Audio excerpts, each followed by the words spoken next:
Hi, I'm Femi. Okay, you're watching The Stream. On today's episode, we mark 1 year of military rule in Myanmar.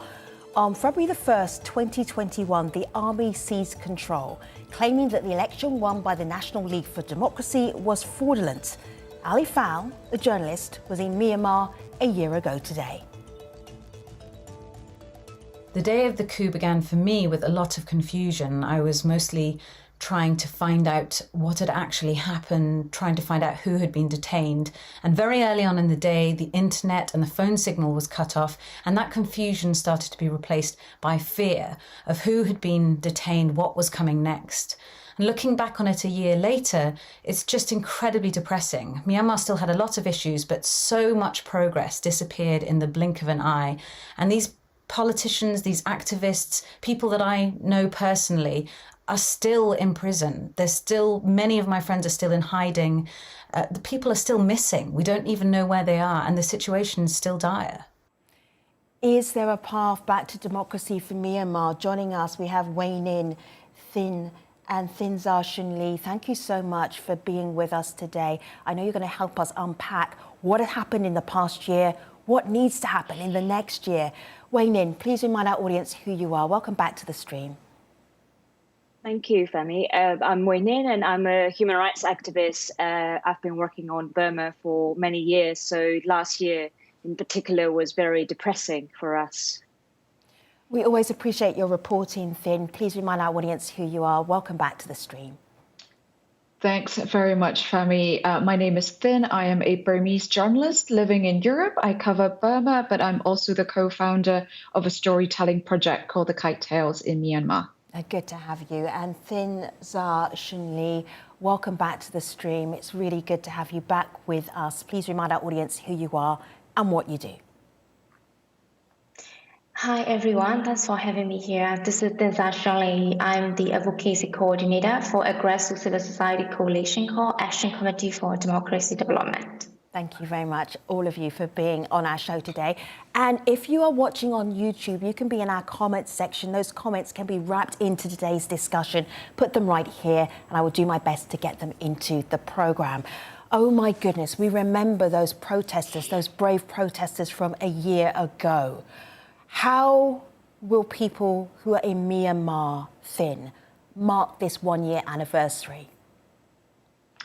Well, you know, the protesters, pro-democracy forces have been calling for a silent strike. There have been a couple of silent strikes in the past couple of months that have been very, very successful. But it remains to be seen how things will play out tomorrow, because the junta has threatened businesses and shops that plan to close to be part of the silent strike, and they have also threatened arrests with anybody who, plan to be part of it. So I think it remains to be seen whether there will be a silent strike tomorrow. But I think we can still be sure, regardless of whether there's going to be a strike. I think people are still extremely furious about the coup, and they are still very, very much in favor of the pro-democracy forces. Wayne In, I see you nodding. Shunli, I see you nodding as well. Wayne In, you start first.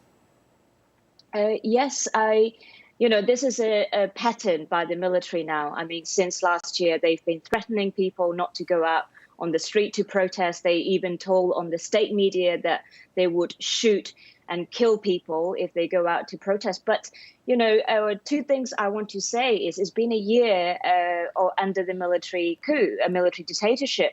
But one is the military hasn't been able to consolidate power because of people's courage and determination to get rid of this military. And second is, yes, it's depressing, but also we have to acknowledge so much achievement by the people of Burma, in terms of international achievement or in terms of, the national achievement. We have to acknowledge that. And these courageous people are still standing up against the Burmese military, and I have no doubt they will find a creative way to join the silent strike tomorrow. Shunli, go ahead. Yes, when you're under a coup attempt or a coup or under military dictatorship, I would say we are also marking and commemorating a year of our resistance and revolution for freedom, freer and fair Burma, like a new nation. So, so that's the spirit that all the people inside Burma, that we will be celebrating our resistance, our fighting spirits against all forms of oppressions coming from different angles, but we stay resist, and that's how the coup plan by the junta is not yet successful, like not 100% implemented yet. So that's the spirit. So also there will be other different strikes happening tomorrow. There are many other different strike committee, general strike committee for ethnic nationalities. They've been calling for a week-long action. So people have to be kept, like be aware of different activities like popping up in different areas. And people just have to join them like naturally, and they all will be organized in a safe manner. So that's basically there will be other different calls like red campaign, marking our blood, like resistance. So I really hope to see other different sort of people joining in different manners, not just offline but also online. Yeah, Femi, if you don't mind me just jumping in very briefly, just to say that, the silent strike is just one form. There are so many others. And I also want to just reiterate what Denza just said, that the coup is not yet complete. For all the weapons and the power that the junta has, it still has not been able to control the country. Like Wei Nin said, they had not been able to consolidate their power. A report that just came out maybe a week ago, a briefing paper on the resistance forces in Myanmar, found that 200 townships out of 330 are now under some control of local administration that is aligned with the national unity government. So, that shows that even if we're not seeing big mass protests that we used to see, resistance is still happening in so many forms. And it's really important to add, I know you know this, Thin, and all of our guests know this, that if you protest, if you mark the anniversary in Myanmar, the junta will punish you. You will be seen as somebody who's been treasonous, and there will be repercussions. So even though there is that threat, people still intend to protest. Wei Nin, I want to show this to our audience, and I'm interested in your take here. This is from the Assistance Association for Political Prisoners, parentheses Burma, also known as Myanmar. So this is in the past year, 8,835 people arrested, charged or sentenced that we know of. 1,967 have evaded arrest, so on the run, in hiding, killed that we know of. 1,503, sentenced 661. What do these statistics tell us about the past year, Wei Nin? I think you said it when you repeated that we know of. I think that's a very important phrase, because we don't know how many people have been forcibly disappeared in remote areas or in ethnic area, and we don't know how many people have been killed in ethnic areas. So of course these are the figures that we know, and they are in prison, but there are so many other people that we are not aware of. And even this more than 8,800 people, many of them we don't know where they're being kept or how their condition is, and most of them have been horrifically tortured. And if you're a female political prisoners, you go through sexual harassment, rape, and other sort of harassment just because of your gender. So there are so many human rights violations happening in detention centers, depending on your gender. If you're a LGBTQ, from LGBTQ community, you face other form of horrific harassment as well. So it's very devastating. And, most of these political prisoners are young people. They are students. They should have been in school. They should have been pursuing their dreams to become doctors and teachers and nurses, future leaders. But now they've been, thrown into prison for standing up against the junta, and it's really depressing.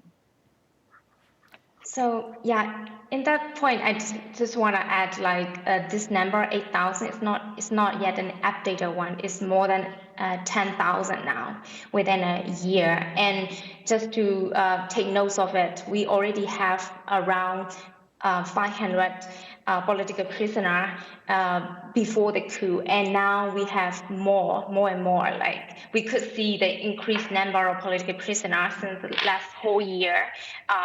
Even before the coup, activists like us feel increased pressure, and we've been kind of reminding all the politicians and different international communities that arrest season is coming, because during the pandemic in 2020, the activists being facing different imprisonments, like 7 years in prison within a week without a fair trial and so on. But with all the election news, during that time, we all were neglected. And now we are seeing like increased number of political prisoners. Obviously, now there's no U-turn for us. Let me bring in an extra voice into this conversation. I'm going to play this new voice to you, Thin. He is Kim. He's an independent researcher and an analyst, and this is what he told us a few hours ago. Have a listen and then respond directly off the back of Kim's thoughts. The junta is facing a national uprising that is more united and stronger than anything it has faced since the military first took power in 1962. This federal democracy movement includes the loyalist pro-democracy supporters of Aung San Suu Kyi, the ethnic federalist movements whose people have been the target of decades of ethnic violence and who have been resisting centralised state control, over 400,000 striking civil servants, and extremely impressive Gen Z youth groups, women's groups and other civil society organisations. So the report, the briefing paper that I quoted just now, that said, 200 townships out of 330 under some resistant forces, actually is co-written by Kim. So he knows what he's talking about. And I totally agree with him. Despite all the devastation and the trauma that I think, collective trauma that we've seen in Myanmar, there's also been a massive transformation in the society. The country is more inclusive and united than it has ever been. And we are, the national unity government, I would say it's not perfect, but it is the most progressive that we have seen. And there is an understanding. And I hope that if only we are giving a chance, I think we could have a really bright future. All right, we just need to be given that chance. So let me just open up some of the criticism, some of the pushback that has been made from a protest, and I'm going to put this to you, Shinli, that started off as non-violent, deliberately so, that has now turned into, in some parts of Myanmar, a violent resistance. Talk to us about that and what the protesters, what the resistance movement is thinking when they are having to take up arms. Do they have to take up arms? So the resistance, the first revolution, when we launched the revolution, the resistance has been always non-violent and still is non-violent, because there are always different strikes and protests happening across the whole country. They're not skipping a day. And later on, they turn into violent, mainly because the Honja being crashing down using different leader forces, and power to crash us down. And then the resistance, the strike committee, they have to defend themselves with everything they have. So they first defend with the tire or the sandbag and everything they have in their own community. And then later on, these people have to join in the already existing different ethnic arms revolutionary forces. These ethnic arms revolutionary forces being resisting the same institution for the past 7 decades. For example, 31st January, just yesterday, marking 73rd anniversary of the Korean Revolution Day. So you can see how long this resistance been.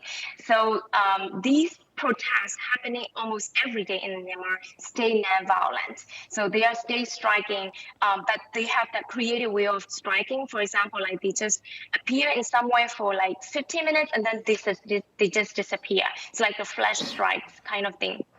So these kind of protests already happen in rural area where military is not in place. They organize around 300 people in each villages, and they kind of give a lot of awareness reasons to the villagers, all sort of things. So they're not even skipping a day. The protests are always there. Some thoughts here from YouTube. Wayne, I'm going to share them with you if I may. How Sian Suon, what are your perspectives on the scope of this spring revolution, Wayne? I think it's been a year, and our determination to uproot this military is stronger than ever. Like Thinza said, and also Mathin said, is that no one has stopped from resisting. We are doing in every way possible across the country that you can see people are coming out to protest in different ways. People are resisting in many ways possible. And, you know, it's been a year. People joined civil disobedience movement and they haven't been paid at all. And they are determined to continue that. And they are not paying electricity bill because the money will go to the military. So they are doing all sort of creative way to resist that military. So that's why it's been a year. It doesn't matter how many people they threaten to kill or how many people they thrown into prison. The military can't consolidate power. You know, they have weapons, and the only tactic they have is violence. And that's the only thing they know how to use it against people. Whereas our people have intelligence, creativity, courage, and resilience that the military lacks. So that's the encouraged thing for us to take note of. I think also just very briefly, you know, there's a lot of talk about violence. And I guess personally, I would rather that we also win this in a non-violent way. But, you know, this is a military that shoot unarmed protesters in the head. This is a military that use a car to plow into unarmed protesters. We are sitting somewhere safe and we're discussing this, you know, without having to worry about how we sleep at night. My friends, my family, my former colleagues, this is their life day to day in Myanmar. And I don't think, you know, it's very difficult to sit somewhere safe and then judge the decisions that they had to make in order to actually survive. Can you talk to us? Can you talk to us then about? You make a good point about what people are having to take on and how they are living. We've done stream episodes about COVID in Myanmar and the economy, even though Myanmar is still able to operate with international allies, the economy is degrading. What is it like for the people that you know who are existing in Myanmar right now? What is that situation? I mean, the economy is in tatters. You know, people are having to live through runaway inflation, soaring prices. The UNDP has said that probably, you know, half of people in Myanmar will probably be living in poverty this year. The UN released a document in December saying that 14.4 million people, that's more than 1 out of 4 people, need humanitarian assistance. I mean, that's how bad we're talking about. I've been talking to, you know, farmers and people in the agriculture sector as well. And, you know, again, we focus a lot on conflict and politics and violence, but people who are not even displaced, people who are not even in conflict zone, they are having such hardship, just, you know, living, just trying to survive. And there are people that I've been speaking to in the agricultural heartlands, the places where some of the major cropping areas in Myanmar, they're struggling. Farming households are having to sell long-term assets, you know, livestock, their food storage in order to survive, in order to just be able to eat. You know, that has serious long-term consequences for the whole country in terms of humanitarian needs. And the international community really, really need to see this from the perspective of humanitarian and not just politics. All right, Finn, I promise that our international community online that they could be part of this program as well. This is what Mark Brown says on YouTube. I lived in Myanmar for 8 years until last April because of the coup. The lack of support from the rest of the world, especially the UN and, of course, ASEAN, has been appalling. That is Mark's take. But I also want to bring into our conversation, we cannot talk about Myanmar without talking about the Rohingya and also asking international community, what are you doing? This is what we heard earlier from our border community. We Rohingya people are worrying that Myanmar military will escalate violence against Rohingya, and we are worried terrible situation can happen to the Rohingya this year, 2022. and international community is not doing enough. International community should do more support, justice and accountability matters, supporting ICJ case and more universal jurisdiction case. Taking action against military is really important. Yet the world has not really acted as in the way that it needs to. There needs to be more political pressure on the Myanmar junta, including coordinated economic sanctions and recognition of their past crimes of what they did to the Rohingya as genocide. The U.S. needs to take that official step.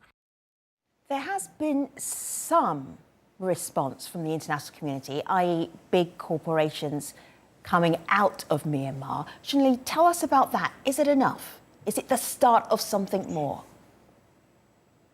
So when we talk about what we can do to help Myanmar, right, to be in solidarity with the country, we always say there are two things that you can do as the least things. The first is the targeted sanction, and the second is to stop the end flows to Myanmar junta, keep the ends, like impose ends embargo, and also targeted sanction on the military and military businesses. So these are the two least things the international community can do to help Myanmar and to slow down the military violences happening every day. But this is not yet happening as much as it should be. So today, there are some countries like US, UK, and Canada imposing on different individuals. We welcome it, but why only these countries all the time? What about our neighbors like India, Korea, Japan, Singapore, ASEAN? What are they doing? So obviously, it's the world should act together in a collaborative manner. It's not just a matter of only a few countries who are already doing what they are supposed to do. We need more people joining in different collaborative action. Also for the ICJ case, now we don't see more countries joining the ICJ case or the UN Security Council passing a resolution. They have never passed a resolution since the coup. So obviously it's never enough for the people. All right, so oil companies, well, I was being very specific here, so I'm going to just bring them up so that we can see what's happening. Oil companies are leaving Myanmar. Ibrahim on YouTube says the only way to save the people of Myanmar is to increase the economic pressure on Myanmar and thus increase the need to actually have I'm just summarising now, to have the international community seeing that they can control what the junta is doing. One more thought, and then I'm going to come to you, Wayne In. And this thought comes from Mimi Kant, who told us this earlier. The terror and the brutality of the military increase every single day. And despite that fact, the international governments are staying slow and very slow in responding, only issuing statements. And now is the time to step up. Now is the time to stop the revenue flows and arms flows to the Myanmar military, especially governments like Australia and South Korea that has not done anything to take this military accountable. Now is the time. What thought would you like to leave us with, Wayne In, on the anniversary of the coup in Myanmar? What do you want us to be thinking about? Well, first of all, international community should be standing with people of Burma. And second is touching on the point about accountability.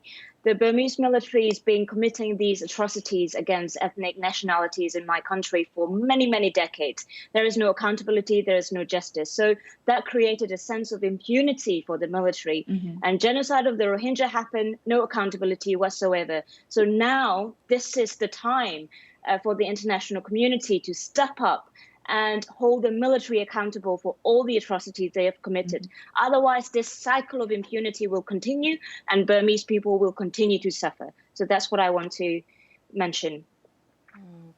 Yeah, in that point, I want to jump into this. Like at the same time, we really need to change the narrative, acting military as one of the political stakeholders. They are not political stakeholders. They are criminals. They are perpetrators. We need to hold them accountable. So we need to treat them as such as they are.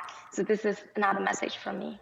Chun-Li, thank you so much. Let me just show you where all of our guests can be found on Twitter, so you can be following what's happening in Myanmar via their work. This is Wayne In. and Thin and Shinli. Thank you very much for your thoughts and your comments on YouTube. I will see you next time. Take care, everybody.